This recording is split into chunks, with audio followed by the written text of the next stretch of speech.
Kodagu channel ವಾರ್ತೆಗಳ ಪ್ರಾಯೋಜಕರು Muliya Keshav Bhat and sons, ಚಿನ್ನಾಭರಣಗಳ ಬೃಹತ್ ಮಳಿಗೆ, ಮಡಿಕೇರಿ, ಗೋಣಿಕೊಪ್ಪ, ಪುತ್ತೂರು, ಬೆಳ್ತಂಗಡಿ, ಬೆಂಗಳೂರು. ಹೋಮ್ಸ್ಕೇಪ್ ಫರ್ನಿಚರ್ಸ್, ಕೊಡಗಿಗೆ ಸಮೀಪದ ವಿಶಾಲವಾದ ಮಳಿಗೆ, ಪಯ್ಯಾವೂರ್, ಕೇರಳ. ಶಾರದಾ ಜ್ಯುವೆಲರ್ಸ್, ಕೊಡಗಿನ ಸಾಂಪ್ರದಾಯಿಕ ಆಭರಣಗಳ ಬೃಹತ್ ಮಳಿಗೆ, Aras road, Mysuru. A to Z super market, Vishwamanava double road, Kuvempu Nagar, Mysuru. SLV promax, corn mix and corn products, Kushalnagar. Prashanth furnitures, ನಿಮ್ಮ ಅಂದದ ಮನೆಗೆ ಚಂದದ ಪೀಠೋಪಕರಣಗಳ ಮಳಿಗೆ, industrial area, Madikeri. Fabins family restaurant, ಬೆಕಾಚಿ resto cafe, always cell tower, Kohinoor ರಸ್ತೆ, ಮಡಿಕೇರಿ. ಮಹಾತ್ಮ ಗಾಂಧಿ ನರೇಗಾ ಬಚಾವೋ ಸಂಗ್ರಾಮಕ್ಕೆ 7,500ಕ್ಕೂ ಹೆಚ್ಚು ಹೆಜ್ಜೆಗಳನ್ನು ಹಾಕುವ ಮೂಲಕ ವಿರಾಜಪೇಟೆ ವಿಧಾನಸಭಾ ಕ್ಷೇತ್ರದ ಕಾಂಗ್ರೆಸ್ ಕಾರ್ಯಕರ್ತರು 5 ಕಿಲೋಮೀಟರ್ ಕಾಲ್ನಡಿಗೆ ಜಾಥಾವನ್ನು ನಡೆಸಿದರು. ಗೋಣಿಕೊಪ್ಪ ಉಮಾಮಹೇಶ್ವರಿ ದೇವಸ್ಥಾನದಿಂದ ಪೊನ್ನಂಪೇಟೆ ಗಾಂಧಿ ಪ್ರತಿಮೆಯವರೆಗೆ ಪಾದಯಾತ್ರೆ ಸಾಗಿ ಬಂದಿತ್ತು. ಸಾವಿರಾರು ಕಾರ್ಯಕರ್ತರು ಮನ್ರೇಗಾ ಯೋಜನೆ ಹೆಸರು ಬದಲಾವಣೆಯ ಕೇಂದ್ರ ಸರ್ಕಾರದ ನಡೆಯ ಪ್ರಶ್ನೆ ಮಾಡಿ ಘೋಷಣೆಗಳು ಹಾಕಿ ವಿರೋಧಿಸಿದರು. ಪಾದಯಾತ್ರೆಯಲ್ಲಿ ಭಾಗವಹಿಸಿದ ಕಾರ್ಯಕರ್ತರಿಗೆ ರಸ್ತೆಯ ಉದ್ದಕ್ಕೂ ಕುಡಿಯುವ ನೀರು, ಮಜ್ಜಿಗೆ, ತಂಪು ಪಾನೀಯ, ಪಾಯಸ, ವಡೆ ವಿತರಿಸಲಾಯಿತು. ಮುಖ್ಯಮಂತ್ರಿಗಳ ಕಾನೂನು ಸಲಹೆಗಾರ ಶಾಸಕ ಎಸ್ ಪೊನ್ನಣ್ಣವರ ಮುಂದಾಳತ್ವದಲ್ಲಿ ಕಾಲ್ನಡಿಗೆ ಜಾಥಾ ಸಾಗಿ ಬಂದಿತ್ತು. ಜಿಲ್ಲಾ ಗ್ಯಾರಂಟಿ ಯೋಜನೆಗಳ ಅನುಷ್ಠಾನ ಸಮಿತಿ ಅಧ್ಯಕ್ಷ ತೀತಿರ ಧರ್ಮಜ ಉತ್ತಪ್ಪ, ಕೆಪಿಸಿಸಿ ವಕ್ತಾರ ಎಂ ಲಕ್ಷ್ಮಣ, ರಾಜ್ಯ ಕಾಂಗ್ರೆಸ್ ಕಾರ್ಯಕಾರಿಣಿ ಸಮಿತಿ ಕಾರ್ಯದರ್ಶಿ ಶಾಂತೆಯಂಡ ವೀಣಾ ಅಚ್ಚಯ್ಯ, ಪ್ರಮುಖರಾದ ಆಪಟ್ಟಿರ ಟಾಟು ಮಣ್ಣಪ್ಪ, ಕುಲ್ಲಚಂಡ ಪ್ರಮೋದ್ ಗಣಪತಿ, ಕೊಲ್ಲೀರ ಬೋಪಣ್ಣ, ಚಂದ್ರಕಲಾ, ಬೀದೇರಿರ ನವೀನ್, ರಾಜ್ಯ ಅಲ್ಪಸಂಖ್ಯಾತ ಘಟಕದ ಉಪಾಧ್ಯಕ್ಷ ಗಫೂರ್ ಪಾಲ್ಗೊಂಡಿದ್ದರು.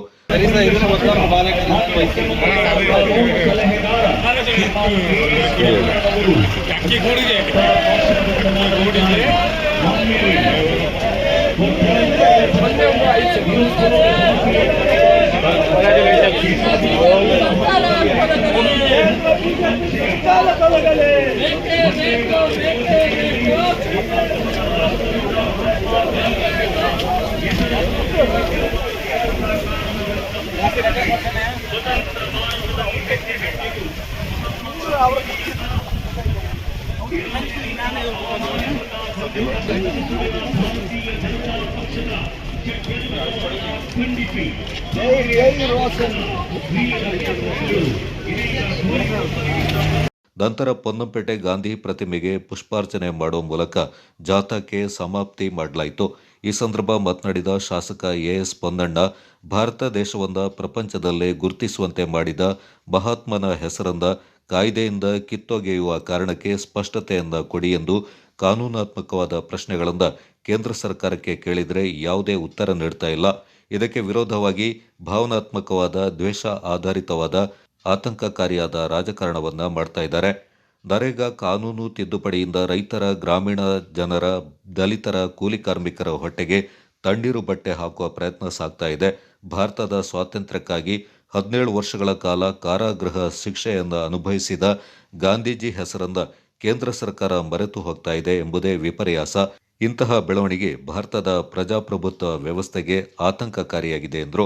ಭಾರತವನ್ನು ತಿಳಿಯಬೇಕಾದರೆ ಭಾರತದ ಗ್ರಾಮಗಳನ್ನು ನೋಡಬೇಕು ಎಂಬ ಗಾಂಧಿ ಕಲ್ಪನೆಯಿಂದ ಮುಂದಾಲೋಚನೆಯ ಮೂಲಕ 2005ರಲ್ಲಿ ಜಾರಿಗೆ ತಂದ ನರೇಗಾ ಯೋಜನೆ ಕಳೆದ 20 ವರ್ಷಗಳಿಂದ ಗ್ರಾಮೀಣ ಜನರಿಗೆ ಉದ್ಯೋಗ ಸೃಷ್ಟಿ ಮಾಡಿದೆ. ಆದರೆ ಇಂದು ಕಾಯ್ದೆಯಿಂದ ತಿದ್ದುಪಡಿ ಮಾಡುವ ಮೂಲಕ ರಾಜ್ಯ ಸರ್ಕಾರಕ್ಕೆ ಬಹುದೊಡ್ಡ ಹೊರೆಯನ್ನು ಹಾಕಿ ಯೋಜನೆ ಅನುಷ್ಠಾನವಾಗದಂತೆ ನೋಡಿಕೊಳ್ಳುವ ಪ್ರಯತ್ನ ಸಾಗ್ತಾ ಇದೆ. ಹಿಂದೆ ಕೇಂದ್ರ ಸರ್ಕಾರ 90% ಮತ್ತು ರಾಜ್ಯ ಸರ್ಕಾರ 10% ಅನುದಾನವನ್ನು ಒದಗಿಸ್ತಾ ಇತ್ತು. ಇದೀಗ ರಾಜ್ಯ ಸರ್ಕಾರ 40% ಅನುದಾನ ಒದಗಿಸುವಂತೆ ಕಾನೂನು ತಿದ್ದುಪಡಿ ಮಾಡಲಾಗಿದೆ. ಇದೊಂದು ಮರಣ ಶಾಸನದಂತಾಗಿದೆ ಎಂದರು. ಯಾವುದೇ ರಾಜ್ಯ ಸರ್ಕಾರದ ಜೊತೆ ಚರ್ಚೆ ಮಾಡದೆ ಏಕಾಏಕಿ ಕಾನೂನು ಜಾರಿ ಮಾಡುವ ಮೂಲಕ ಸಂವಿಧಾನ ವಿರೋಧಿ ಚಟುವಟಿಕೆಯಿಂದ ಕೇಂದ್ರ ಸರ್ಕಾರ ಅನುಸರಿಸಿದೆ. ಇದು ಮಹಾತ್ಮನ ತತ್ವ, ಸಿದ್ಧಾಂತ, ನಡೆಗಳಿಗೆ ವಿರೋಧದ ವ್ಯವಸ್ಥೆಯಾಗಿದೆ. ಈ ವಿಚಾರವನ್ನು ತೀವ್ರವಾಗಿ ಖಂಡಿಸಲಾಗ್ತಾ ಇದೆ ಎಂದರು. ಮಾತನ್ನ ಹೇಳಲಿಕ್ಕೆ ಬಯಸ್ತಾ ಈ ಹೋರಾಟ ಪ್ರಾರಂಭ ಆಗಿದೆ. ಇದು ಬರೀ ಪ್ರಾರಂಭ. ವಿಧಾನಸಭೆಯಲ್ಲಿ ಮಾನ್ಯ ಮುಖ್ಯಮಂತ್ರಿಗಳು ಪ್ರಸ್ತಾವ ಮಾಡಿರುವಂತಹ ನಿರ್ಣಯ ಸರ್ವಾನುಮತದಿಂದ ಮಂಡನೆ ಆಗಿರುವಂತ ನಿರ್ಣಯ ಇವತ್ತು ಪ್ರಾರಂಭ. ಈ ಹೋರಾಟವನ್ನ ಪ್ರತಿ ಹಳ್ಳಿಗೆ, ಪ್ರತಿ ಮನೆಗೆ, ಪ್ರತಿ ಮನೆ ಬಾಗಿಲಿಗೆ ತಗೊಂಡು ಹೋಗಿ ನಾವು ಈ ಹೋರಾಟಕ್ಕೆ ಯಶಸ್ಸನ್ನು ಕಾಯುವವರೆಗೂ ಕೈ ಬಿಡಬಾರದು ಅಂತ ಹೇಳಿ ನಮ್ಮಲ್ಲಿ ಮನವಿಯನ್ನು ಮಾಡಿಕೊಳ್ತಾ ಇದ್ದೀವಿ. ಪ್ರತಿಯೊಬ್ಬ ಬಡ ಕುಟುಂಬದವನಿಗೆ ಯಾವ ರೀತಿಯಾದಂತ ಅನ್ಯಾಯವನ್ನ ಕೇಂದ್ರ ಸರ್ಕಾರ ಮಾಡಿದೆ ಹೇಳುವಂತದನ್ನ ನಾವು ಮನೆ ಮನೆಗೆ ಸಾರಬೇಕಾಗುತ್ತೆ, ಘೋಷಣೆ ಮಾಡಬೇಕಾಗ್ತದೆ, ತಿಳುವಳಿಕೆಯನ್ನ ತರಬೇಕಾಗುತ್ತೆ ಅಂತ ಹೇಳಿ ತಮ್ಮಲ್ಲಿ ವಿನಂತಿಯನ್ನು ಮಾಡ್ಕೊಳ್ತಾ ಇದ್ದೀನಿ.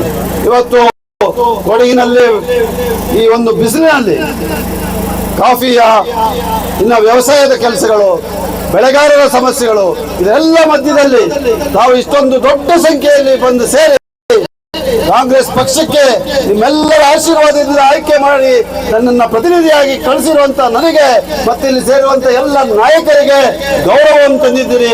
ನಿಮಗೆ ಸಾಷ್ಟಾಂಗ ನಮಸ್ಕಾರ ಹಾಕಿ ಒಂದೆಲ್ಲ ಹಾರಿಸ್ಲಿಕ್ಕೆ ಬಯಸ್ತೇನೆ. ಕೊಡಗಿನಲ್ಲಿ ಬಿಜೆಪಿ ಬಗ್ಗೆ ಮಾತುಗಳನ್ನು ಆಡಲೇಬೇಕು ನಾನು. ನಾವು ತಂದಂತ ಪ್ರತಿಯೊಂದು ಯೋಜನೆ ಅವ್ರು ಯಾಕೋ ಹೊಟ್ಟೆಯಲ್ಲಿ ಉರಿತಾ ಇದೆ, ಅವ್ರು ಸಹಿಸಲಿಕ್ಕೆ ಆಗ್ತಾ ಇಲ್ಲ. ಮಳೆಯ ಸಂದರ್ಭದಲ್ಲಿ ರಸ್ತೆ ರಸ್ತೆ ರಸ್ತೆ ಅಂತ ಕೂಗ್ತಾ ಇದೆ. ಮಳೆಗಾಲದ ನಂತರ ರಸ್ತೆ ಮಾಡ್ತೀವಪ್ಪ, ಸ್ವಲ್ಪ ತಾಳ್ಮೆಯಿಂದ ಇರಿ ಅಂತ ಹೇಳಿ ನಾನು ಕೈ ಮುಗಿದು ಮನವಿ ಮಾಡ್ತೀನಿ.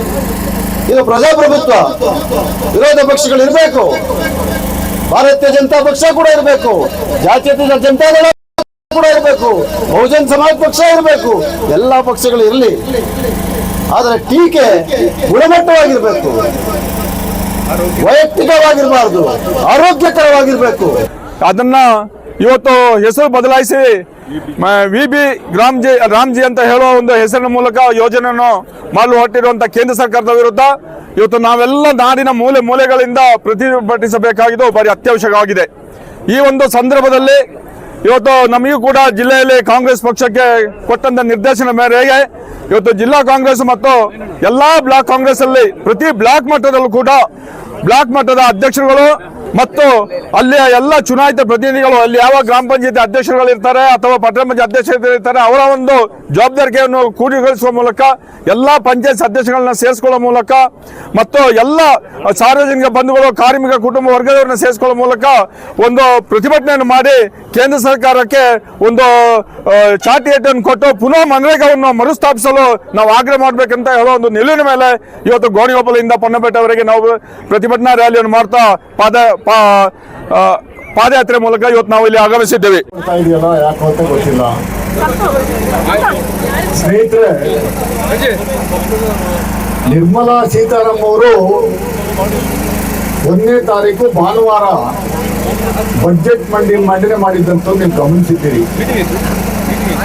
ಸದನಕ್ಕೆ ಅವರೇ ಕೊಟ್ಟಿರುವಂತ ಮಾಹಿತಿ ಪ್ರಕಾರ ದೇಶದ ಮೇಲೆ ಸಾಲ ಇರುವಂಥದ್ದು ಇವತ್ತಿಗೆ 218 ಲಕ್ಷ ಕೋಟಿ. ಎಷ್ಟು?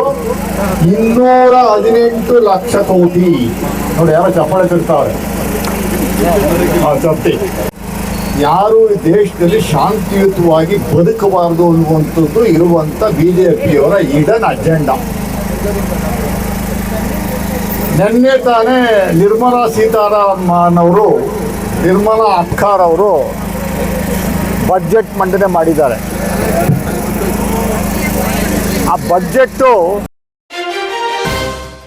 ಬರವಣಿಗೆಯಲ್ಲಿ ಹೊಸ ಪದಗಳ ಬಳಕೆಯು ಭಾಷಾ ಬೆಳವಣಿಗೆಗೆ ನೀಡುವ ಕೊಡುಗೆಯಾಗಿದೆ. ನಮ್ಮೊಳಗಿನ ಚಿಂತನೆಗಳು ಅಕ್ಷರ ರೂಪಕ್ಕಿಳಿಸುವ ಹಂತಗಳಲ್ಲಿ ಇಂತಹ ಅಂಶಗಳತ್ತ ಚಿಂತನೆ ಹರಿಸಬೇಕೆಂದು ಸಾಹಿತಿ ಕೆಪಿ ಬಾಲಸುಬ್ರಹ್ಮಣ್ಯ ಅಭಿಪ್ರಾಯಪಟ್ಟರು. ಅಲ್ಲರಂಡ ರಂಗಚಾವಡಿ, ಸಿರಿಗನ್ನಡ ವೇದಿಕೆ ಹಾಗೂ ಚಕೋರ ಕೊಡಗು ಕರ್ನಾಟಕ ಸಾಹಿತ್ಯ ಅಕಾಡೆಮಿಯ ಸಂಯುಕ್ತಾಶ್ರಯದಲ್ಲಿ ನಗರದ ಗಾಂಧಿ ಭವನದ ಎಕೆ ಸುಬ್ಬಯ್ಯ ವೇದಿಕೆಯಲ್ಲಿ ಆಯೋಜಿತ ಅಲ್ಲಾರಂಡ ವಿಠಲ್ ನಂಜಪ್ಪ ಅವರ ಲೇಖನಗಳ ಸಂಗ್ರಹ ಬಹುರೂಪಿಯನ್ನ ಅತಿಥಿ ಗಣ್ಯರೊಂದಿಗೆ ಅನಾವರಣಗೊಳಿಸಿ ಅವರು ಮಾತನಾಡಿದರು. ಬಹುರೂಪಿ ಪುಸ್ತಕದ ಲೇಖನವೊಂದರಲ್ಲಿ ಲೇಖಕರು ನಾನು ಅಲ್ಲಿಗೆ ಹೊರಟೆ ಎನ್ನುವುದಕ್ಕೆ ಸಮಾನಾರ್ಥಕವಾಗಿ ಹೊರಬಿದ್ದೆ ಎನ್ನುವ ಪದವನ್ನ ಸಾಂದರ್ಭಿಕವಾಗಿ ಸೊಗಸಾಗಿ ಬಳಸಿರುವುದನ್ನು ಉಲ್ಲೇಖಿಸಿ, ಯಾವತ್ತೂ ಬರಹಗಾರ ತನ್ನ ಬರವಣಿಗೆಯ ಹಂತಗಳಲ್ಲಿ ಹೊಸತನ್ನ ನೀಡುವ ಪ್ರಯತ್ನಗಳಿಗೆ ಮುಂದಾಗಬೇಕು. ಅದು ಕನ್ನಡ ಭಾಷಾ ಬೆಳವಣಿಗೆಗೆ ಸಹಕಾರಿಯಾಗುತ್ತೆ ಎಂದರು. ಪ್ರಸ್ತುತ ದಿನಗಳಲ್ಲಿ ಸಂಭ್ರಮ ಸಡಗರದ ಕಾಟಾಚಾರದ ಕಾರ್ಯಕ್ರಮಗಳೇ ಹೆಚ್ಚಾಗಿ ಕಂಡುಬರುತ್ತೆ. ಮನಸ್ಸಿಗೆ ಬಂದಂತೆ ಮಾತನಾಡುತ್ತಾ ತಾನು ಹೇಳಿದ್ದನ್ನ ಕೇಳಲೇಬೇಕೆನ್ನುವ ಅಧಿಕಾರಶಾಹಿ ಧೋರಣೆಯನ್ನ ಇದರಲ್ಲಿ ಕಾಣ್ತಾ ಇದ್ದೇವೆ. ಈ ಹಿನ್ನೆಲೆಯಲ್ಲಿ ಬಹುರೂಪಿ ಅನಾವರಣ ಕಾರ್ಯಕ್ರಮ ಅತ್ಯಂತ ಆಪ್ತವಾಗಿದೆ ಎಂದು ತಿಳಿಸಿದರು. ಹಿರಿಯ ರಾಜಕಾರಣಿ ಎಕೆ ಸುಬ್ಬಯ್ಯ ಅವರು ಲೋಕಸಭಾ ಚುನಾವಣೆಗೆ ಸ್ಪರ್ಧಿಸಿದ್ದ ಕಾಲಘಟ್ಟದಲ್ಲಿ ತಾವು ಮತ್ತು ಹಸನಬ್ಬ ಅವರು ಎಕೆಎಸ್ ಅವರ ಪ್ರಚಾರಕ್ಕೆ ತೆರಳುತ್ತಿದ್ದ ದಿನಗಳನ್ನು ಸ್ಮರಿಸಿಕೊಂಡ ಕೆಪಿ ಬಾಲಸುಬ್ರಹ್ಮಣ್ಯ ಅವರು ಎಕೆ ಸುಬ್ಬಯ್ಯ ಅವರೊಬ್ಬ ವೈಚಾರಿಕ ಚಿಂತಕರು ಹಾಗೂ ನಿಷ್ಠೂರವಾದಿಗಳಾಗಿದ್ದರು. ಅದೇ ರೀತಿಯಲ್ಲಿ ಲೇಖಕ ಅಲ್ಲಾರಂಡ ವಿಠಲ ಅವರು ಯಾವುದೇ ಪ್ರತಿಷ್ಠೆಗಳನ್ನು ಬೆಳೆಸಿಕೊಳ್ಳದ ಸದಾ ಹೊಸತನದ ಅನ್ವೇಷಣೆಯಲ್ಲಿ ತನ್ನನ್ನು ತೊಡಗಿಸಿಕೊಂಡ ಈ ನೆಲದ ನೈಜ ಮನುಷ್ಯನೆಂದು ಮೆಚ್ಚುಗೆಯ ಮಾತುಗಳನ್ನಾಡಿದರು. ಈ ಹಿನ್ನೆಲೆಯೊಳಗೆ ಅಲ್ಲಾರಂಡ ವಿಠಲ ಅವರು ತಮ್ಮ ಬಹುರೂಪಿ ಕೃತಿಯಿಂದ ಎಕೆ ಸುಬ್ಬಯ್ಯ ಅವರಿಗೆ ಅರ್ಪಣೆ ಮಾಡಿರುವುದು ಅತ್ಯಂತ ಅರ್ಥಪೂರ್ಣವೆಂದು ಅನಿಸಿಕೆ ವ್ಯಕ್ತಪಡಿಸಿದರು. ಸಭೆಗೆ ಒಂದು ಕಳೆಯನ್ನು ಕೊಡಬೇಕು ಅಂತೇಳಿ ಕೇಳ್ಕೊಳ್ತಾ ಇದ್ದಾರೆ. ಅದಕ್ಕೂ ಅಂತ ನನಗೂ ಬಹಳ ಆಸೆ. ಕಾರಣ ಇಷ್ಟೇ, ಈ ಮನುಷ್ಯನ ನಾನು ತುಂಬ ಸೀರಿಯಸ್ ಆಗಿ ತಗೊಂಡಿರಲಿಲ್ಲ. ಯಾವತ್ತು ಸ್ವಲ್ಪ ಮಟ್ಟಿನ ಎಕ್ಸೆಂಟ್ರಿಕ್ಕು ಅಥವಾ ವಿಕ್ಷಿಪ್ತವಾದಂಥ ಒಂದು ಮನಸ್ಥಿತಿಯ ಮತ್ತು ಕೊಡಗಿಗೆ ಒಗ್ಗದ ಒಂದು ವ್ಯಕ್ತಿ ಅಂತ ನಾನು ತಿಳ್ಕೊಂಡಿದ್ದೆ. ಕಂಡಾಗೆಲ್ಲ ಮಾತಾಡೋರು. ಸ್ವಲ್ಪ ಇನ್ಫ್ಯಾಕ್ಟ್ ಈ ಪುಸ್ತಕದ ಮುಖಪುಟದಲ್ಲಿರುವ ವಿಠಲ್ ನಂಜಪ್ಪ ಅಲ್ಲ, ಆ ಮನುಷ್ಯ ಆಪ್ತ ಒರಟುತನದ ಮನುಷ್ಯ, ತೀರಾ ಆಪ್ತ, ಅದಷ್ಟೇ ಒರಟುತನದಲ್ಲಿ ಮಾತಾಡುವ ಒಬ್ಬ ವ್ಯಕ್ತಿ. ನಂದು ವಕೀಲ ವೃತ್ತಿ. ನಾವು ನಮ್ಮ ಅನೇಕ ಸ್ನೇಹಿತರ ವಿರುದ್ಧನೂ ಕೇಸ್ ಮಾಡ್ತೀವಿ ಅಥವಾ ಬೇರೆ ಬೇರೆ ವಿಚಾರದಲ್ಲಿ ಭಿನ್ನಾಭಿಪ್ರಾಯ ಹೊಂದುತ್ತೇವೆ. ನಮಗೆ ಸ್ನೇಹಿತರು ಎಷ್ಟಿರ್ತಾರೋ ಎದುರಾಳಿಗಳು ಶತ್ರುಗಳು ಅಷ್ಟೇ ಇರ್ತಾರೆ. ಹಾಗೆ ನನ್ನನ್ನು ಕ್ಷೇತ್ರದಿಂದ ಹೊರಗೆ ಹೋಗಿ ಮಾತಾಡೋದು ತೀರಾ ಅಪರೂಪ. ಕೊಡಗಿನಲ್ಲಿ ಬಹುಶಃ ಕಾರ್ಯಕ್ರಮಗಳಲ್ಲಿ ನಾನು ಭಾಗವಹಿಸೋದು ತಾವು ನೋಡಿರ್ಬೋದು, ಸ್ವಲ್ಪ ಅಪರೂಪ. ಅನಿವಾರ್ಯ ಆದಾಗ ಬರ್ತೇನೆ. ಆದರೆ ವಿಠಲ ಸುಮ್ಮನೆ ಒಬ್ಬನೇ ಕೂತು ಮಾತಾಡೋದಾದ್ರೆ ನಾನು ಸಮಯ ಕೊಡ್ತಿದ್ದೆ. ಅಣ್ಣ ನೀವು ಫ್ರೀ ಅಂತ ಕೇಳಿದ್ರೆ ನಾನು ಫ್ರೀ, ಯಾವತ್ತೂ ಫ್ರೀ. ಅದಕ್ಕಾಗಿ ವೃತ್ತಿ ಆಯ್ಕೆ ಮಾಡ್ಕೊಂಡಿದ್ದೀನಿ. ಎಲ್ಲಿದ್ರೆ ಯಾವುದೋ ಉದ್ಯೋಗಕ್ಕೆ ಸೇರ್ತಿದ್ದೆ ಅಂತ ನಾನು ತಮಾಷೆ ಮಾಡೋದುಂಟು. ನನಗಿವತ್ತು ಬರಲಿಕ್ಕೆ ತುಂಬ ಖುಷಿ. ಅಂದರೆ ತುಂಬ ಅಪರೂಪದ ಹಳೆ ಸ್ನೇಹಿತರನ್ನು ಭೇಟಿಯಾಗಿರೋದು. ರಂಗಪ್ಪ ಇಲ್ಲಿದ್ದಾಗ ಮನೆಗೆ ಬರ್ತಿದ್ರು, ಪಟ್ಟಾಭಿ ಜೊತೆಯಲ್ಲಿ ಯಾವಾಗಲೂ ಇಲ್ಲಿ ಇರ್ತಿದ್ರು. ಸೋಮಣ್ಣ ಇಲ್ಲೇ ಹತ್ತಿರ ಇದ್ದರೂ ಕೂಡ ನಾವು ಮಾತಾಡೋದು ಭಾಳ ಅಪರೂಪ ಆಗಿಬಿಟ್ಟಿದೆ, ಈಚೀಚೆಗೆ ಸಿಗ್ತಾ ಇಲ್ಲ. ಇನ್ನು ಅನೇಕ ಸ್ನೇಹಿತರು, ಇವರೆಲ್ಲ ಅದೇ ಒಂದು ನಮ್ಮ ಕ್ಷೇತ್ರ ಬೇರೆ ಅನ್ನೋ ಕಾರಣಕ್ಕೆ, ಇನ್ನೊಂದು ಇಂಥ ಕಾರ್ಯಕ್ರಮಗಳು ಆಗೋದ ಅಪರೂಪ. ಎಲ್ಲವೂ ಸಂಭ್ರಮ ಸಡಗರದ ಅರ್ಥಹೀನ ಕಾರ್ಯಕ್ರಮಗಳೇ ಜಾಸ್ತಿ. ಎಲ್ಲ ಒಂಥರ ಕಾಟಾಚಾರದ ಕಾರ್ಯಕ್ರಮಗಳು ಮಡಿಕೇರಿಯ ಟೌನ್ ಹಾಲ್ನಲ್ಲಿ ಆಗೋದು ಮೊದಲು. ಈಗ ಅದಕ್ಕೆ ಪ್ರತ್ಯೇಕವಾಗಿ ಬೇರೆ ಹಾಲ್ಗಳು ಸಿಕ್ಕಿದೆ, ಅಲ್ಲಿ ಆಗ್ತಾ ಇರೋದು. ನಾನಂಥದ್ರಲ್ಲಿ ಭಾಗವಹಿಸಿರಲಿಲ್ಲ. ಇಲ್ಲಿ ನಡೆಯುವಂಥ ಸಾಹಿತ್ಯದ ಕಾರ್ಯಕ್ರಮಗಳು ಇವೆಲ್ಲ ಒಂಥರ ತೀರಾ ನಾಟಕೀಯ ಮತ್ತು ನಾಟಕ ಅಂತಲೇ ಅನಿಸಿರ್ತಿದೆ. ಯಾಕೆಂದರೆ ಅಲ್ಲಿ ವಸ್ತುಸ್ಥಿತಿ, ವಾಸ್ತವ, ನಾವೇನನ್ನ ರಿಯಾಲಿಟಿ ಅಂತ ಹೇಳ್ತೇವೆ ಅಂಥದ್ದು ಇರೋದು ಅಪರೂಪ. ಒಂದು ಮ್ಯೂಚುವಲ್ ಬೆನಿಫಿಟ್ ಸ್ಕೀಮಿನಾಗೆ ಪರಸ್ಪರ ಹೊಗಳಿಕೆಯ ವೇದಿಕೆಗಳು, ಅಥವಾ ನಾನು ಮಾತಾಡಿದ್ದನ್ನು ಜನ ಕೇಳಲೇಬೇಕು ಅನ್ನುವಂಥ ಬಲವಂತದ ಒಂದು ಅಧಿಕಾರಶಾಹಿ ಧೋರಣೆ, ಇಂಥದ್ದೆಲ್ಲ ಇರುವಂಥ ಕಾರ್ಯಕ್ರಮಗಳಲ್ಲಿ ಭಾಗವಹಿಸಲು ಸ್ವಲ್ಪ ಕಷ್ಟ ಆಗ್ತದೆ. ಯಾಕೆಂದರೆ ನಾನು ಆರಂಭದಿಂದ ಹೊರಗಡೆ ಅವರ ಬರವಣಿಗೆ ತುಂಬ ತೀಕ್ಷ್ಣವಾದ ಬರವಣಿಗೆ. ಆ ತೀಕ್ಷ್ಣತೆ ಸರಳವಾದಂತಹ, ಸಹಜವಾದಂತಹ ಸಮಗ್ರತೆಯನ್ನು ತಂದುಕೊಡ್ತಕ್ಕಂಥ ಬರವಣಿಗೆ. ಅವರ ಬರವಣಿಗೆಯಲ್ಲಿ ವಿಡಂಬನೆಯನ್ನು ನಾವು ನೋಡ್ತೀವಿ. ಪ್ರತಿಯೊಂದನ್ನು ಕೂಡ ವಿಡಂಬನಾತ್ಮಕವಾಗಿ ಅವರು ಹೇಳ್ತಾ ಹೋಗ್ತಾರೆ. ಈ ಆಡು ಮುಟ್ಟದ ಸೊಪ್ಪಿಲ್ಲ, ಹಾಗೆ ಅಣ್ಣಯ್ಯ ಮುಟ್ಟದೇ ಇರತಕ್ಕಂಥ ವಿಚಾರಗಳೇ ಇಲ್ಲ. ಎಲ್ಲ ವಿಚಾರಗಳ ಬಗ್ಗೆ. ಆದರೆ ಅವರು ಇದುವರೆಗೂ ಈ ಪುಸ್ತಕದಲ್ಲಿ ಪ್ರಕಟ ಆಗಿರ್ತಕ್ಕಂಥ ಅಷ್ಟು ಲೇಖನವನ್ನ ಸಾರಾಂಶೀಕರಿಸಿ ಹೇಳೋದಾದ್ರೆ, ಅವರಿಗೆ ಕೋಮು ಸಾಮರಸ್ಯ ಬೇಕು. ಈ ದೇಶದ ಮೂಲಭೂತ ಗುಣಗಳಾದಂತಹ ಧರ್ಮ ನಿರಪೇಕ್ಷತೆ ಉಳಿಬೇಕು. ಇಲ್ಲಿ ಶತಶತಮಾನಗಳಿಂದ ಸಮಾಜವನ್ನ ಹಿಂಡಿ ಒಂದು ರೀತಿ ಇಡೀ ದೇಶವನ್ನ ದುರ್ಬಲಗೊಳಿಸ್ತಾ ಇರ್ತಕ್ಕಂತಹ ಎಲ್ಲ ಅನಿಷ್ಟ ಅವ್ಯವಹಾರಗಳು, ಪದ್ಧತಿಗಳು ನಾಶ ಆಗಬೇಕು. ಅವರ ಇಡೀ ಪುಸ್ತಕವನ್ನ ಓದ್ತಾ ಹೋದ್ರೆ ಅಲ್ಲಿ ಆ ಕೊಡವ ನೆಲಮೂಲದ ನಿಜವಾದಂತಹ ಧ್ವನಿ ನಮಗೆ ಅಲ್ಲಿ ಕಾಣಿಸುತ್ತೆ.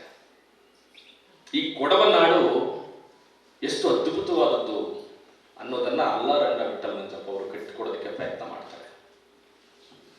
ನಾವು ಇವತ್ತು ನೋಡ್ತಾ ಇರ್ತಕ್ಕಂಥ ಕೊಡವ ನಾಡು ಮೂಲದಲ್ಲಿ ಅದಲ್ಲ. ಈ ಕೊಡವ ನಾಡು, ಈ ಬುಡಕಟ್ಟು ಸಂಸ್ಕೃತಿ ವಿಶ್ವಕ್ಕೆ ಮಾದರಿಯಾದಂಥ ಸಂಸ್ಕೃತಿ ಅನ್ನುವಂತಹ ಒಂದು ಕಾನ್ಫಿಡೆನ್ಸ್ ಇದೆ ಅವರಲ್ಲಿ. ಈ ಸರ್ವರಿಗೂ ಸಮಪಾಲು, ಸರ್ವರಿಗೂ ಸಮಪಾಡು ಅಂತ ಹೇಳಿ ನಾವು ಕವಿ ಏನ್ ಹೇಳ್ತಾ ಇದ್ದಾರೆ ಅಂತ ಎಷ್ಟೋ ವಿಚಾರಗಳನ್ನ ಇಲ್ಲಿ ಈ ನಾಡು, ಈ ನೆಲ ಕಂಡಿದೆ. ಅದನ್ನು ಪ್ರಾಕ್ಟೀಸ್ ಮಾಡ್ತಾ ಬರ್ತಾ ಇದೆ. ಬರ್ಬರ್ತಾ ರಾವ್ ಕಾಲ, ಗುಳಿ ಕಾಲ, ಮತ್ತೆ ಕೋಮು ಭಾವನೆ, ಅವೈಚಾರಿಕತೆ ಹೇಗೆಲ್ಲ ಇಲ್ಲಿ ಆವರಿಸ್ಕೊಳ್ತಾ ಹೋಯ್ತು ಅನ್ನೋದನ್ನ ವಿವಿಧ ಲೇಖನಗಳಲ್ಲಿ ಅವ್ರು ಹೇಳ್ತಾ ಹೋಗ್ತಾರೆ.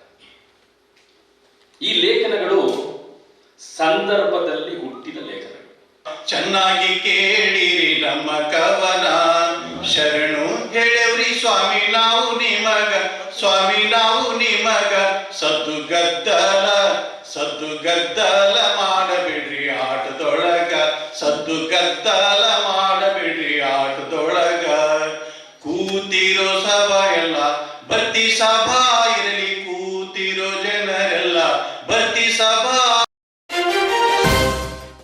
ರಾಜ್ಯ ಆಹಾರ ಆಯೋಗದ ಅಧ್ಯಕ್ಷರಾದ ಡಾಕ್ಟರ್ ಎಚ್ ಕೃಷ್ಣ ಮತ್ತು ತಂಡದ ಸದಸ್ಯರು ನಗರದ ನ್ಯಾಯಬೆಲೆ ಅಂಗಡಿ, ಆಹಾರ ಧಾನ್ಯ ಸಗಟು ಮಳಿಗೆ, ಅಂಗನವಾಡಿ ಕೇಂದ್ರ, ಮಧ್ಯಾಹ್ನದ ಉಪಹಾರ ಯೋಜನೆ, ಕೊಡಗು ವೈದ್ಯಕೀಯ ವಿಜ್ಞಾನ ಸಂಸ್ಥೆ ಆಸ್ಪತ್ರೆಯಲ್ಲಿರುವ ಎನ್ಆರ್ಸಿ ಘಟಕ ಹಾಗೂ ವಿದ್ಯಾರ್ಥಿ ನಿಲಯಗಳಿಗೆ ಗುರುವಾರ ದಿಢೀರ್ ಭೇಟಿ ನೀಡಿ ಪರಿಶೀಲಿಸಿದರು.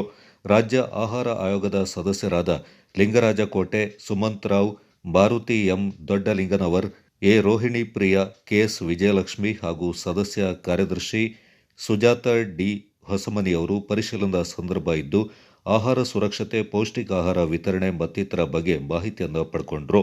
ಮೊದಲಿಗೆ ನಗರದ ಜನತಾ ಬಜಾರ್ ಸಂಖ್ಯೆ 59ಕ್ಕೆ ದಿಢೀರ್ ಭೇಟಿ ನೀಡಿ ಪರಿಶೀಲಿಸಿದ ರಾಜ್ಯ ಆಹಾರ ಆಯೋಗದ ಅಧ್ಯಕ್ಷರು ಹಾಗೂ ತಂಡದ ಸದಸ್ಯರು ಆಹಾರ ದಾಸ್ತಾನಿನಲ್ಲಿ ವ್ಯತ್ಯಾಸ, ಜಾಗೃತಿ ನಾಮಫಲಕ ಪ್ರದರ್ಶನ ಹಾಗೂ ತೂಕ ನವೀಕರಣ ಪತ್ರ ಇಲ್ಲದಿರುವುದು ಸೇರಿದಂತೆ ಹಲವು ನ್ಯೂನತೆಗಳಿಂದ ಕಂಡುಬಂದಿರುವುದನ್ನು ಮನಗಂಡ ಆಹಾರ ಆರೋಗ್ಯದ ಅಧ್ಯಕ್ಷರಾದ ಕೃಷ್ಣ ಅವರು ಅಮಾನತು ಮಾಡುವಂತೆ ಆಹಾರ ಇಲಾಖೆ ಉಪನಿರ್ದೇಶಕರಿಗೆ ಸ್ಥಳದಲ್ಲಿಯೇ ಸೂಚನೆ ನೀಡಿದರು. ಕೊಡಗು ವೈದ್ಯಕೀಯ ವಿಜ್ಞಾನ ಸಂಸ್ಥೆಯ ಬೋಧಕಾಸ್ಪತ್ರೆಯ ಅಡುಗೆ ಕೋಣೆಗೆ ಭೇಟಿ ನೀಡಿ ಪರಿಶೀಲಿಸಿದರು. ಬಳಿಕ ಜಿಲ್ಲಾಸ್ಪತ್ರೆ ಎನ್ಆರ್ಸಿ ಘಟಕಕ್ಕೆ ಭೇಟಿ ನೀಡಿ ಕಡತ ನಿರ್ವಹಣೆ ಪರಿಶೀಲಿಸಿದ ರಾಜ್ಯ ಆಹಾರ ಆಯೋಗದ ಅಧ್ಯಕ್ಷರು ಸಮರ್ಪಕ ನಿರ್ವಹಣೆ ಮಾಡದಿರುವುದಕ್ಕೆ ತೀವ್ರ ಅತೃಪ್ತಿ ವ್ಯಕ್ತಪಡಿಸಿದರು. ಕೊಡಗು ವೈದ್ಯಕೀಯ ವಿಜ್ಞಾನ ಸಂಸ್ಥೆಯ ಆಸ್ಪತ್ರೆಯಲ್ಲಿ ಗುಣಮಟ್ಟದ ಹಾಗೂ ಪೌಷ್ಟಿಕ ಆಹಾರ ವಿತರಿಸಬೇಕು, ಯಾವುದೇ ಕಾರಣಕ್ಕೂ ಮುಲಾಜಿಗೆ ಒಳಗಾಗಬಾರದೆಂದು ತಾಕೀತು ಮಾಡಿದರು. ಸರ್ಕಾರಿ ಆಸ್ಪತ್ರೆಯಿಂದ ನಂತರ ಸರ್ಕಾರಿ ಹಿರಿಯ ಪ್ರಾಥಮಿಕ ಶಾಲೆಗೆ ಭೇಟಿ ನೀಡಿದ ರಾಜ್ಯ ಆಹಾರ ಆಯೋಗದ ಅಧ್ಯಕ್ಷರು ಹಾಗೂ ಸದಸ್ಯರ ತಂಡ ಮಧ್ಯಾಹ್ನದ ಬಿಸಿಯೂಟ ಯೋಜನೆ ಸಂಬಂಧಪಟ್ಟಂತೆ ಮಾಹಿತಿಯನ್ನು ಪಡ್ಕೊಂಡ್ರು. ಸರ್ಕಾರ ಮಧ್ಯಾಹ್ನದ ಬಿಸಿಯೂಟಕ್ಕಾಗಿ ಸಾಕಷ್ಟು ಹಣ ನೀಡ್ತಾ ಇದೆ, ಬಡ ಮಕ್ಕಳಿಗೆ ಸದ್ಬಳಕೆ ಆಗಬೇಕು, ಪೌಷ್ಟಿಕ ಆಹಾರದ ಜೊತೆಗೆ ವಿದ್ಯಾರ್ಜನೆಯ ಕಡೆಗೆ ಮಕ್ಕಳು ಗಮನ ನೀಡಬೇಕು. ನಂತರ ನಗರದ ರೈತ ಸಂಪರ್ಕ ಕೇಂದ್ರ ಹಾಗೂ ಕೀಟನಾಶಕ ಔಷಧಿ ದಾಸ್ತಾನು ಮಳಿಗೆ ವೀಕ್ಷಿಸಿದ ಅಧ್ಯಕ್ಷರು ಹಾಗೂ ತಂಡದವರು ಕೀಟನಾಶಕ ಔಷಧಿ ವಿತರಣೆ ಬಗ್ಗೆ ಮಾಹಿತಿಯನ್ನು ಪಡ್ಕೊಂಡ್ರು. ಆಹಾರ ಸುರಕ್ಷತೆ ಮತ್ತು ಗುಣಮಟ್ಟ ಇಲಾಖೆ ಅಂಕಿತಾಧಿಕಾರಿ ಡಾಕ್ಟರ್ ಅನಿಲ್ ಧಾವನ್ ಹಾಗೂ ಆಹಾರ ಇಲಾಖೆ ಉಪನಿರ್ದೇಶಕರಾದ ಭೀಮರಾಯ ಕಲ್ಲೂರ್, ಮಹಿಳಾ ಮತ್ತು ಮಕ್ಕಳ ಅಭಿವೃದ್ಧಿ ಇಲಾಖೆ ಉಪನಿರ್ದೇಶಕರಾದ ಪ್ರಸನ್ನ ಕುಮಾರ್, ಕೊಡಗು ವೈದ್ಯಕೀಯ ವಿಜ್ಞಾನ ಸಂಸ್ಥೆಯ ಡೀನ್ ಮತ್ತು ನಿರ್ದೇಶಕರಾದ doctor AJ Lokesh, doctor Nanjundaiah, doctor Somashekar, doctor Abhinandan, doctor Purushothamba, ಆಹಾರ ಇಲಾಖೆ ಉಪನಿರ್ದೇಶಕರಾದ ಐಟಿಡಿಪಿ ಇಲಾಖಾಧಿಕಾರಿ ಹೊಂದೇಗೌಡ, ಸಮಾಜ ಕಲ್ಯಾಣ ಇಲಾಖೆ ಉಪನಿರ್ದೇಶಕರಾದ ಶೇಖರ್ ಮತ್ತಿತರರು ತಮ್ಮ ಇಲಾಖೆಗೆ ಸಂಬಂಧಪಟ್ಟಂತೆ ಹಲವು ಮಾಹಿತಿಯನ್ನು ನೀಡಿದರು. ರಾಜ್ಯ ಆಹಾರ ಆಯೋಗದ ಸದಸ್ಯರ ತಂಡವು ಸೋಮವಾರಪೇಟೆ, ವಿರಾಜಪೇಟೆ, ಪೊನ್ನಂಪೇಟೆ ಹಾಗೂ ಕುಶಾಲನಗರ ತಾಲೂಕುಗಳಿಗೆ ಭೇಟಿ ನೀಡಿ ಪರಿಶೀಲಿಸಿ ಮಾಹಿತಿಯನ್ನು ಪಡ್ಕೊಂಡ್ರು. ಮಹಿಳೆಯರನ್ನ ಉದ್ಯಮಶೀಲರನ್ನಾಗಿಸಲು ಕೌಶಲ್ಯಾಭಿವೃದ್ಧಿ, ಉದ್ಯಮಶೀಲತೆ ಶಿಬಿರಗಳು, ಕಾರ್ಯಾಗಾರಗಳು ಸಹಕಾರಿಯಾಗಲಿವೆ ಎಂದು ಮಡಿಕೇರಿಯ ಕೊಡಗು ಜಿಲ್ಲಾ ಸಹಕಾರ ಯೂನಿಯನ್ನ ಅಧ್ಯಕ್ಷ ಪಳೆಯಂಡ ರಾಬಿನ್ ದೇವಯ್ಯ ಅಭಿಪ್ರಾಯಪಟ್ಟರು. ವಿರಾಜಪೇಟೆಯ ಕೊಡಗು ಮಹಿಳಾ ವಿವಿಧೋದ್ದೇಶ ಸಹಕಾರ ಸಂಘದ ಸಭಾಂಗಣದಲ್ಲಿ ಜಿಲ್ಲೆಯ ಮಹಿಳಾ ಸಹಕಾರ ಸಂಘಗಳ ಅಧ್ಯಕ್ಷರು, ಆಡಳಿತ ಮಂಡಳಿ ಸದಸ್ಯರು ಮತ್ತು ಕಾರ್ಯದರ್ಶಿಗೆ ಸಹಕಾರ ಕಾಯ್ದೆ, ಕಾನೂನು ಹಾಗೂ ಮಹಿಳೆಯರಲ್ಲಿ ಉದ್ಯಮಶೀಲತೆ ಕುರಿತು ವಿಶೇಷ ಶಿಕ್ಷಣ ಕಾರ್ಯಕ್ರಮ ಉದ್ಘಾಟಿಸಿ ಮಾತನಾಡಿದ ರಾಬಿನ್ ದೇವಯ್ಯ, ಮಾಹಿತಿ ಶಿಕ್ಷಣ ಮತ್ತು ಸಂಪರ್ಕ ಕ್ರಾಂತಿಯ ಯುಗದಲ್ಲಿ ಮಹಿಳೆಯರು ಸಬಲರಾಗಬೇಕು, ಉದ್ದಿಮೆಯ ಕಡೆಗೆ ಹೆಚ್ಚು ಆಸ್ಥೆ ವಹಿಸಬೇಕು, ಮಹಿಳೆಯರಿಗೆ ಸ್ವ ಉದ್ಯೋಗಕ್ಕಾಗಿ ವಿವಿಧ ವಿಷಯಗಳಲ್ಲಿ ನೈಪುಣ್ಯತಾ ತರಬೇತಿಗಳನ್ನು ನೀಡುವ ಮೂಲಕ ಸ್ವಾವಲಂಬಿಗಳನ್ನಾಗಿಸಲು ಸಾಧ್ಯವಿದೆ. ಈ ನಿಟ್ಟಿನಲ್ಲಿ ವ್ಯಾಪಕವಾಗಿ ಉದ್ಯಮಶೀಲತಾ ಜಾಗೃತಿ ಕಾರ್ಯಕ್ರಮಗಳನ್ನು ಆಯೋಜಿಸಬೇಕೆಂದರು. ಕುಶಾಲನಗರ ತಾಲೂಕಿನಲ್ಲಿ ಪಂಚಾಯತ್ ರಾಜ್ ಲೋಕೋಪಯೋಗಿ ಇಲಾಖೆಗಳ ಉಪವಿಭಾಗ ತೆರೆಯಲು ಸರ್ಕಾರ ತಕ್ಷಣ ಕ್ರಮ ಕೈಗೊಳ್ಳಬೇಕೆಂದು ಕುಶಾಲನಗರ ತಾಲೂಕು ಗುತ್ತಿಗೆದಾರರ ಸಂಘದ ಅಧ್ಯಕ್ಷ ಸಂಡೇಗೌಡ ಮನವಿ ಮಾಡಿದ್ದಾರೆ. ಸುದ್ದಿಗೋಷ್ಠಿಯಲ್ಲಿ ಮಾತನಾಡಿದವರು, ತಾಲೂಕಿನಲ್ಲಿ ನೆಲ್ಲಿಹುದಿಕೇರಿಯಿಂದ ಶಿರಂಗಾಲದವರೆಗೆ ಕಾರ್ಯ ಯೋಜನೆಗಳ ಒತ್ತಡ ಅಧಿಕಗೊಂಡಿದ್ದು, ಕುಶಾಲನಗರ ತಾಲೂಕಿಗೆ ಅನ್ವಯಿಸುವಂತೆ ಪ್ರತ್ಯೇಕ ಉಪವಿಭಾಗ ತೆರೆಯುವ ಅಗತ್ಯತೆ ಇದೆ. ಉಪವಿಭಾಗ ಕಚೇರಿಗಳನ್ನು ತೆರೆಯಲು ಕ್ಷೇತ್ರದ ಶಾಸಕರು ಮತ್ತು ಸರ್ಕಾರಕ್ಕೆ ಮನವಿ ಪತ್ರ ಸಲ್ಲಿಸಲಾಗಿದೆ. ಕುಶಾಲನಗರ ಪುರಸಭೆ ವ್ಯಾಪ್ತಿಯಲ್ಲಿ ಹೊರಭಾಗದ ಗುತ್ತಿಗೆದಾರರು ಕಾಮಗಾರಿ ಟೆಂಡರ್ ಸಂದರ್ಭದಲ್ಲಿ ಹಸ್ತಕ್ಷೇಪ ಮಾಡದೆ ಸ್ಥಳೀಯ ಗುತ್ತಿಗೆದಾರರಿಗೆ ಆದ್ಯತೆ ಅವಕಾಶ ನೀಡಬೇಕಾಗಿದೆ. ಈ ವ್ಯಾಪ್ತಿಯಲ್ಲಿನ ಗುತ್ತಿಗೆದಾರರು ಒಮ್ಮತದಿಂದ ಕಾಮಗಾರಿಗಳನ್ನು ಹಂಚಿಕೊಂಡು ನಿರ್ವಹಿಸ್ತಾ ಇರುವುದಾಗಿ ತಿಳಿಸಿದರು. ಕುಶಾಲನಗರ ತಾಲೂಕು ಗುತ್ತಿಗೆದಾರರ ಸಂಘದ ಸಭೆ ಇತ್ತೀಚೆಗೆ ನಡೆದು ಅಧ್ಯಕ್ಷರಾಗಿ ಸಂಡೇಗೌಡ, ಗೌರವಾಧ್ಯಕ್ಷರಾಗಿ BS Jagadish, VT Dinesh, KT Arun Kumar, ಉಪಾಧ್ಯಕ್ಷರಾಗಿ ದೊರೆಸ್ವಾಮಿ, ಎಂಆರ್ ಉತ್ತಪ್ಪ, ಕಾರ್ಯದರ್ಶಿಯಾಗಿ ಬಿಸಿ ಮುರಳೀಧರ್, ಸಹ ಕಾರ್ಯದರ್ಶಿಯಾಗಿ ಎಂಸಿ ಅನಿಲ್ ಕುಮಾರ್, ಖಜಾಂಚಿಯಾಗಿ ಆಲಿಫ್, ಸಂಚಾಲಕರಾಗಿ ಬಿಎಸ್ ಶಶಿಕಿರಣ್ ಮತ್ತು ಸಲಹೆಗಾರರಾಗಿ ಪುರುಷೋತ್ತಮ ರೈ ಆಯ್ಕೆಗೊಂಡಿದ್ದಾರೆ. ಸಮಿತಿಗೆ 12 ಮಂದಿ ನಿರ್ದೇಶಕರನ್ನ ನೇಮಿಸಲಾಗಿದೆ ಎಂದು ಸಂಡೇಗೌಡ ತಿಳಿಸಿದರು. ತಾಲೂಕಾದ್ಮೇಲೆ ಇದಕ್ಕೊಂದು ಅವಶ್ಯಕತೆ ಇದೆ ಅಂತ ನಾವು ಮನವಿ ಮಾಡಿದ್ದೀವಿ. ನೆಲ್ಲಿಹುದಿಕೇರಿಯಿಂದ ಶಿರಂಗಾಲ ಇಲ್ಲ, ಅದು ವಿಸರ್ಜನೆ ಆಗಬೇಕಾ? ವಿಸರ್ಜನೆ ಏನಿಲ್ಲ, ಕೆಲಸದ ಒತ್ತಡ ಇರೋದ್ರಿಂದ ಈ ಕುಶಾಲನಗರ ತಾಲೂಕು ವ್ಯಾಪ್ತಿಗೆ ಬರ್ತಕ್ಕಂಥ ಕಾಮಗಾರಿಗಳು ಏನಿದೆಯೋ ಅದನ್ನು ಇಲ್ಲಿ ಒಂದು ಉಪವಿಭಾಗ ಮಾಡಿ ಸಬ್ ಡಿವಿಷನ್ ಅಂತ ಹೇಳ್ತಾರೆ, ಸಬ್ ಡಿವಿಷನ್ ಮಾಡಬೇಕು ಅಂತ ನಮ್ಮದೊಂದು ಮನವಿ ಇದೆ. ಅವರು ಈಗ ಸೋಮಪೇಟೆಯಲ್ಲಿ ಇರೋದ್ರಿಂದ ಸೋಮಪೇಟೆ, ನೆಲ್ಲಿಹುದಿಕೇರಿ, ಪಟ್ಟಿಪೇಟೆ, ಶನಿವಾರಪೇಟೆ ಇಷ್ಟೊಂದು ಜಾಸ್ತಿ ಶಾಂತಲ್ಲಿ ಈ ಕಡೆ ವ್ಯಾಪ್ತಿ ಜಾಸ್ತಿ ಇರೋದ್ರಿಂದ ಕುಶಾಲನಗರ ತಾಲೂಕಾದಲ್ಲೇ ಇದರ ವ್ಯಾಪ್ತಿಗೆ ಬರ್ತಕ್ಕಂಥ ಕಾಮಗಾರಿಗಳಿಗೆ ಒಂದು ಉಪವಿಭಾಗ ಬೇಕು ಅಂತ ನಾವು ಮನವಿ ಮಾಡಿದ್ದೀವಿ. ನಾವೇ ನಮ್ಮ ಸ್ಥಳೀಯ ಗುತ್ತಿಗೆದಾರರು ಅಂತ 100 ಕೋಟಿ 50 ಕೋಟಿ ಇದ್ದಾರೆ, ಚಿಕ್ಕ ಚಿಕ್ಕ ಕಾಮಗಾರಿ ಸಂಕೀರ್ಣ ಗುತ್ತಿಗೆದಾರರು ನಿರ್ವಹಿಸಿ ಸರ್ಕಾರದ ಒಂದು ಇದಕ್ಕೆ ಮೊತ್ತಕ್ಕೆ ಅನುಗುಣವಾಗಿ ನಾವೇ ಮಾಡೋಣ, ನಿರ್ವಹಿಸೋಣ ಅಂತ ಹೇಳ್ಬಿಟ್ಟು ನಾವೊಂದು ಎಲ್ಲ ಗುತ್ತಿಗೆದಾರರು ಸೇರಿ ಸಭೆಯನ್ನು ನಡೆಸಿದರು. ಆ ಸಭೆ ನಡೀತಕ್ಕಂಥ ಸಂದರ್ಭದಲ್ಲಿ ಎಲ್ಲ ಗುತ್ತಿಗೆದಾರರು ಒಮ್ಮತದಿಂದ ಸ್ಥಳೀಯ ಗುತ್ತಿಗೆದಾರರು ಅದನ್ನು ಹಂಚಿಕೊಂಡು ಕಾಮಗಾರಿಯನ್ನು ನಿರ್ವಹಣೆ ಮಾಡೋಣ ಅಂತ ಎಲ್ಲ ಗುತ್ತಿಗೆದಾರರು ಒಪ್ಕೊಂಡಿದ್ದಾರೆ. ಅವರು ಸೇರಿಸ್ಕೊಂಡಿದ್ದಾರೆ. ಹೊರ ಗುತ್ತಿಗೆ ಈ ಇದಕ್ಕೆ ಹೊರ ಗುತ್ತಿಗೆದಾರರು ಸೇರಿಸ್ಕೊಂಡಿಲ್ಲ ಪುರಸಭೆ ವ್ಯಾಪ್ತಿಗೆ. ಇನ್ನು ಜಿಲ್ಲಾ ಮತ್ತು ಈಗ ದೊಡ್ಡ ಕಾಮಗಾರಿಗಳು ಬಂದರೆ ಅವ್ರು ಸೇರಿಸ್ಕೋಬಹುದು. ಅವ್ರ ಈಗೆಲ್ಲ ಸೇರಿಸ್ಕೊಳ್ಳೋದು ಅಂತಕ್ಕಂಥದ್ದು ಏನಿಲ್ಲ. ಈಗ ಈಗಿನ ಒಂದು ವ್ಯವಸ್ಥೆಯಲ್ಲಿ ಯಾರು ಎಲ್ಲೇ ಕೂತ್ಕೊಂಡು ಕಾಮಗಾರಿಗೆ ಟೆಂಡರ್ ಹಾಕ್ಕೊಂಡು ಮಾಡ್ಬೋದು. ಅದಕ್ಕೆ ಇದನ್ನ ಅದೇ ಥರ. ಗೋಷ್ಠಿಯಲ್ಲಿ ಬಿಎಸ್ ಶಶಿಕಿರಣ್, ಉಪಾಧ್ಯಕ್ಷರಾದ ಎಂಆರ್ ಉತ್ತಪ್ಪ, ಕಾರ್ಯದರ್ಶಿ ಬಿಸಿ ಮುರಳೀಧರ್, ಖಜಾಂಚಿ ಆಲಿಫ್, ಸಹ ಕಾರ್ಯದರ್ಶಿ ಎಂಸಿ ಅನಿಲ್ ಕುಮಾರ್, ಸಂಚಾಲಕರಾದ ಬಿಎಸ್ ಶಶಿಕಿರಣ್, ನಿರ್ದೇಶಕರಾದ ಕೆಸಿ ಮಧು ಮತ್ತು ಎಂಇ ಕುಮಾರ್ ಪಾಲ್ಗೊಂಡಿದ್ದರು. ಕೊಪ್ಪಳದ ಕರಟಗಿಯಲ್ಲಿ ಫೆಬ್ರವರಿ 7 ಮತ್ತು 8ರಂದು ನಡೆಯುವ ರಾಜ್ಯಮಟ್ಟದ ಪ್ರತಿಭಾ ಕಾರಂಜಿಗೆ ಚೇರಂಬಾಣೆಯ ಶ್ರೀ ರಾಜರಾಜೇಶ್ವರಿ ಶಾಲೆಯ 8ನೇ ತರಗತಿಯ ವಿದ್ಯಾರ್ಥಿನಿ ಪಟ್ಟಮಾಡ ವರುಣಿಕಾ ಮುತ್ತಣ್ಣ ಆಯ್ಕೆಗೊಂಡಿದ್ದಾಳೆ. ಈಕೆ ಭಾವಗೀತೆಯಲ್ಲಿ ಸಾಧನೆ ಮಾಡಿದ್ದು ಇದೀಗ ರಾಜ್ಯಮಟ್ಟದ ಸ್ಪರ್ಧೆಯನ್ನು ಎದುರಿಸ್ತಾ ಇದ್ದಾಳೆ. ಪಟ್ಟಮಾಡ ವರುಣಿಕಾ ಮುತ್ತಣ್ಣ ಚೇರಂಬಾಣೆ ಬೇಂಗೂರು ಗ್ರಾಮದ ಪಟ್ಟಮಾಡ ರವೀನ್ ಮುತ್ತಣ್ಣ ಹಾಗೂ ಮಿಲನ್ ಮುತ್ತಣ್ಣ ದಂಪತಿಯ ಪುತ್ರಿ. ಸೋಷಿಯಲ್ ಡೆಮೊಕ್ರಾಟಿಕ್ ಟ್ರೇಡ್ ಯೂನಿಯನ್ನ ಕೊಡಗು ಜಿಲ್ಲಾಧ್ಯಕ್ಷರಾಗಿ ಕೆಎಚ್ ಅಣ್ಣಾ ಶರೀಫ್ ಹಾಗೂ ಪ್ರಧಾನ ಕಾರ್ಯದರ್ಶಿಯಾಗಿ ಅಬ್ದುಲ್ ರಜಾಕ್ ಎಂಎ ಆಯ್ಕೆಗೊಂಡಿದ್ದಾರೆ. ಸೋಷಿಯಲ್ ಡೆಮೊಕ್ರಾಟಿಕ್ ಟ್ರೇಡ್ ಯೂನಿಯನ್ನ ನೂತನ ಪದಾಧಿಕಾರಿಗಳ ಪದಗ್ರಹಣ ಹಾಗೂ ಕಾರ್ಮಿಕ ಮಾಹಿತಿ ಶಿಬಿರ ಕುಶಾಲನಗರದ ಇಂದಿರಾ ಬಡಾವಣೆಯ ಮಲಯಾಳಿ ಮಹಿಳಾ ಸಮಾಜದ ಸಭಾಂಗಣದಲ್ಲಿ ನಡೆಯಿತು. ಉಪಾಧ್ಯಕ್ಷರಾಗಿ ಇಬ್ರಾಹಿಂ ಹೊಸತೋಟ, ಕಾರ್ಯದರ್ಶಿಯಾಗಿ ಆಲಿ ಕುಡಿಗೆ, ಸದಸ್ಯರಾಗಿ ಅಲ್ತಾಫ್ ಕೊಂಡಂಗೇರಿ, ಮೊಹಿದ್ದೀನ್ ಮಡಿಕೇರಿ, ಇಲಿಯಾಸ್ ಕುಶಾಲನಗರ, ಹಸೀನಾ ಮಡಿಕೇರಿ ಹಾಗೂ ಅಜೀಜ್ ಕುಶಾಲನಗರ ಆಯ್ಕೆಗೊಂಡರು. ಕೊಡಗಿನ ಮುಸ್ಲಿಂ ಸಮಾಜದ ಸಂಕಷ್ಟ ಕುಟುಂಬಗಳ ಹೆಣ್ಣು ಮಕ್ಕಳ ಉಚಿತ ವಿವಾಹ ನಡೆಸಿಕೊಡುವ ಮೂಲಕ ಬಡವರಿಗೆ ನೆರವಾಗುವ ಗುರಿಯೊಂದಿಗೆ ಅಸ್ತಿತ್ವಕ್ಕೆ ಬಂದ ಅಲ್ ಅಮೀನ್ ಕೊಡಗು ಜಿಲ್ಲಾ ಸಮಿತಿಯು ಕಳೆದ 24 ವರ್ಷಗಳ ನಿರಂತರ ಸೇವಾ ಅವಧಿಯಲ್ಲಿ 485 ಅರ್ಹ ಬಡ ಹಾಗೂ ಅನಾಥ ಹೆಣ್ಣು ಮಕ್ಕಳಿಗೆ ಮಾಂಗಲ್ಯ ಭಾಗ್ಯವನ್ನು ಕಲ್ಪಿಸಿಕೊಟ್ಟ ಕೀರ್ತಿಗೆ ಪಾತ್ರವಾಗಿದೆ. 24ನೇ ವರ್ಷದ ಸಾಮೂಹಿಕ ವಿವಾಹ ಕಳೆದ ಭಾನುವಾರ ಸುಟ್ಟಿಕೊಪ್ಪದ ಎಸ್ಎಸ್ಎಲ್ನಲ್ಲಿ ನಡೆದಿದ್ದು, ಕೇಂದ್ರದ ಮಾಜಿ ಸಚಿವ ಸಿಎಂ ಇಬ್ರಾಹಿಂ, ಮಡಿಕೇರಿ ಶಾಸಕ ಡಾಕ್ಟರ್ ಮಂತರಗೌಡ, ಮಾಜಿ ಶಾಸಕ ಕೆಎಂ ಇಬ್ರಾಹಿಂ ಮಾಸ್ಟರ್, ಕೊಡಗು ಜಿಲ್ಲಾ ಖಾಜಿ ಎಂಎಂ ಅಬ್ದುಲ್ಲಾ ಫೈಜಿ ಮುಂತಾದ ಗಣ್ಯರು ಪಾಲ್ಗೊಳ್ಳುವ ಮೂಲಕ ಜಿಲ್ಲೆಯ ವಿವಿಧೆಡೆಗಳ 11 ಬಡ ಕನ್ಯರ ವಿವಾಹಕ್ಕೆ ಸಾಕ್ಷಿಯಾದರು. ಸರ್ಕಾರದಲ್ಲಿ ನೋಂದಾವಣೆಗೊಂಡು ಬಡ ಕುಟುಂಬದ ಕಣ್ಣೀರು ಒರೆಸುವ ಸೇವಾ ಕಾರ್ಯದಲ್ಲಿ ತನ್ನನ್ನು ತೊಡಗಿಸಿಕೊಂಡಿರುವ ಅಲ್ ಅಮೀನ್ ಸಂಸ್ಥೆಯ ಸಮಾಜ ಸೇವೆಯನ್ನು ಕೊಂಡಾಡಿದ ಮಾಜಿ ಸಚಿವ ಸಿಎಂ ಇಬ್ರಾಹಿಂ ಅವರು ಮುಂದಿನ ವರ್ಷ ಅಲ್ ಅಮೀನ್ ನಡೆಸುವ ಬಡವರ ಕಲ್ಯಾಣಕ್ಕೆ ತಾವು 5 ಲಕ್ಷ ರೂಪಾಯಿಗಳ ಕೊಡುಗೆ ನೀಡುವುದಾಗಿ ಘೋಷಿಸಿ ವಧುವರರಿಗೆ ಶುಭ ಹಾರೈಸಿದರು. ಕಡಂಗ ಕೆಪಿಎಲ್ ಆಯೋಜಿಸಿದ 7ನೇ ವರ್ಷದ ಹೊನಲು ಬೆಳಕಿನ ಕಾಲ್ಚೆಂಡು ಕ್ರೀಡಾಕೂಟ ಕಡಂಗ ಸರ್ಕಾರಿ ಪ್ರಾಥಮಿಕ ಶಾಲಾ ಮೈದಾನದಲ್ಲಿ ನಡೆಯಿತು. ಬಲಿಷ್ಠ ಅಮಿಗೋಸ್ ಎಫ್ಸಿ ತಂಡವನ್ನು ಮಣಿಸಿ ಹಲಾ ಎಫ್ಸಿ ತಂಡ ಚಾಂಪಿಯನ್ ಪಟ್ಟವನ್ನು ಅಲಂಕರಿಸಿತು. ಕ್ರೀಡಾಕೂಟದ ಉದ್ಘಾಟನೆಯನ್ನ ನರಿಯಂದಡ ಗ್ರಾಮ ಪಂಚಾಯತ್ ಉಪಾಧ್ಯಕ್ಷರಾದ ಕೋಡಿರ ವಿನೋದ್ ನಾಣಯ್ಯ ಅವರು ನೆರವೇರಿಸಿ ಮಾತನಾಡಿ, ಕ್ರೀಡೆ ಮತ್ತು ವಿದ್ಯೆ ಒಂದೇ ನಾಣ್ಯದ 2 ಮುಖಗಳು ಇದ್ದ ಹಾಗೆ, ಎರಡರಲ್ಲೂ ಪ್ರತಿಭೆಯನ್ನು ತೋರಿ ಸಮಾಜದಲ್ಲಿ ಉನ್ನತ ಮಟ್ಟದಲ್ಲಿ ಏರಲು ಸಹಕಾರಿಯಾಗುತ್ತೆ ಎಂದರು. ನರಿಯಂದಡ ಗ್ರಾಮ ಪಂಚಾಯಿತಿ ಸದಸ್ಯ ಸುಬೀರ್ ಮಾತನಾಡಿ, ಕ್ರೀಡೆಯು ಇನ್ನಷ್ಟು ಎತ್ತರಕ್ಕೆ ನಮ್ಮ ಭಾಗದಲ್ಲಿ ಬೆಳೆಯಲಿ, ಗ್ರಾಮೀಣ ಮಟ್ಟದ ಯುವ ಪ್ರತಿಭೆಗಳನ್ನು ಬೆಳೆಸುವ ನಿಟ್ಟಿನಲ್ಲಿ ಕ್ರೀಡೆ ಯಶಸ್ವಿಯಾಗಿ ಸಾಗಲಿ ಎಂದರು. ಜಿಲ್ಲಾ ಪಂಚಾಯತ್ನ ಮಾಜಿ ಸದಸ್ಯ ಕಿರಣ್ ಕಾರ್ಯಪ್ಪ ಮಾತನಾಡಿ, ಕ್ರೀಡೆಯಿಂದ ಸೌಹಾರ್ದತೆ ಬೆಳೆಯಲು ಅವಕಾಶವಿದ್ದು, ಈ ಭಾಗದಿಂದ ರಾಜ್ಯ ಮಟ್ಟದ ಹಲವಾರು ಕ್ರೀಡಾಕೂಟದಲ್ಲಿ ಕ್ರೀಡಾಪಟುಗಳು ಭಾಗಿಯಾಗಿರುವುದು ಹೆಮ್ಮೆಯ ವಿಷಯವೆಂದರು.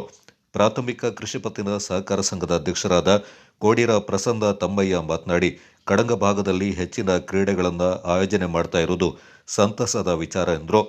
ಗ್ರಾಮ ಪಂಚಾಯತ್ನ ಮಾಜಿ ಸದಸ್ಯ ಪ್ರಕಾಶ್ ಕಣಯ್ಯರ ಮಾತನಾಡಿ, ನಮ್ಮ ಕಡಂಗದಲ್ಲಿ ಎಲ್ಲ ರೀತಿಯ ಸೌಹಾರ್ದತೆಯು ಹೆಚ್ಚಾಗಿದ್ದು, ಕ್ರೀಡೆಯಲ್ಲೂ ಕೂಡ ಇಂತಹ ಸನ್ನಿವೇಶ ಕಾಣ್ತಾ ಇರುವುದು ಸಂತಸದ ವಿಚಾರ ಎಂದರು. ಕ್ರೀಡಾಕೂಟದ ವೈಯಕ್ತಿಕ ಪಾರಿತೋಷದ ವಿಭಾಗದಲ್ಲಿ ಉತ್ತಮ ಸ್ಟ್ರೈಕರ್ ಪ್ರಶಸ್ತಿಯಿಂದ ಸಂಬಸ್, ಉತ್ತಮ ಗೋಲ್ ಕೀಪರ್ ರಫಿ, ಉತ್ತಮ ಡಿಫೆಂಡರ್ ಪ್ರಶಸ್ತಿಯಿಂದ ಸಜೀರ್, ಉದಯೋನ್ಮುಖ ಆಟಗಾರ ಫಯಾಜ್ ಸಿಎ, ಉತ್ತಮ ಮಿಡ್ ಫೀಲ್ಡರ್ ಪ್ರಶಸ್ತಿಯಿಂದ ಅಜ್ಮಲ್, ಕ್ರೀಡಾಕೂಟದ ಸ್ಟಾರ್ ಆಫ್ ಪ್ರಶಸ್ತಿಯನ್ನು ಹಿರಿಯ ಆಟಗಾರ ಶೌಕತ್ ಪಡ್ಕೊಂಡ್ರು. ಫೈನಲ್ ಪಂದ್ಯದ ಮ್ಯಾನ್ ಆಫ್ ದಿ ಮ್ಯಾಚ್ ಪ್ರಶಸ್ತಿಯನ್ನು ರಾಫಿ ಪಡ್ಕೊಂಡ್ರು. ಸಮಾರೋಪ ಸಮಾರಂಭದ ಅಧ್ಯಕ್ಷತೆಯಿಂದ ಆಯೋಜಕರಾದ ಕೆಪಿಎಲ್ ಸಮಿತಿ ಅಧ್ಯಕ್ಷರಾದ ರಫೀಕ್ ಅವರ ಅಧ್ಯಕ್ಷತೆಯಲ್ಲಿ ನಡೆಸಲಾಯಿತು. ಕಾರ್ಯಕ್ರಮದಲ್ಲಿ ಕರೀಂ ಲಿಂಬ್ರಾ, ಮುಸ್ತಫಾ, ಮಮ್ಮ, ನಡಿಕೇರಿ ಅಂಡ ಜೀವನ್, ಕೋಡಿರ ದರ್ಶಿನಿ, ಪ್ರಸನ್ನ, ಶಿವು, ನಾಫಿ ಅಫ್ಸಲ್, ಅರ್ಫಾಸ್ ಪಾಲ್ಗೊಂಡಿದ್ದರು. Kodagu channel news, Naufal, Kadanga.